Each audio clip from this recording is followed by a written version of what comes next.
大家好，今天我们来看一下这个 Film Pack，这个前两天刚发过嘛。这个项目做视频啊，效果确实不错。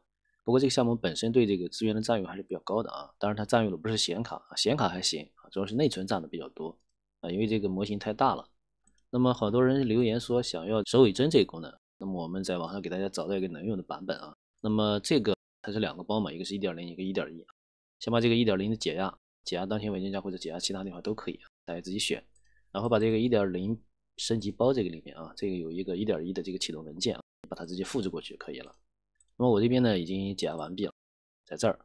然后呢，我们给大家演示一下怎么使用。下面找到它这个启动文件，这里啊点一下就出现了。它这个界面启动非常快啊，因为这个界面是它自己封装的啊，这个一点非常的好。然后这边呢是这个你的描述词，想做什么动作自己写。写完之后呢，我们导入两张图片，我这边已经导好了。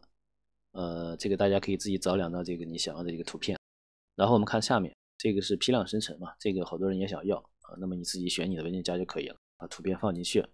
下面是部署种子，这个不用说，大家都懂。生成的视频时长，它这个最多支持120秒，那么就是2分钟嘛。那么演示的话，我们就选1秒钟。绘制轮数，这个后面都有说明啊。视频的数量，显存优化等级，它这个是这个数值越大，那么就代表你这个显存优化的越厉害。那么它这个是128等于6G 显存啊，因为我这个显存稍大一点，所以我这个数字改小了。然后这个下面还有一个老显卡的兼容，这个如果你是10系、20系显卡，那么可以把这一项勾上。当然，这个勾上之后的运行速度肯定是比较慢的，这个大家需要有一个了解。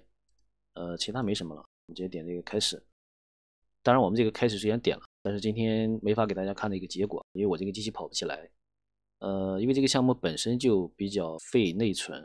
然后呢，这边又加了个这个首尾帧这个功能，它对内存的占用呢更高了啊，所以我这个32G 不够用。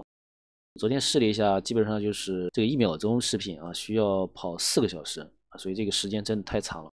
如果大家想使用这个首尾帧的功能，那么你的内存是必须大于32G 的，有个64应该是更靠谱一些。所以这个大家看一下自己配置够不够。所以咱们今天就到这儿吧，大家自己试吧，大家拜拜。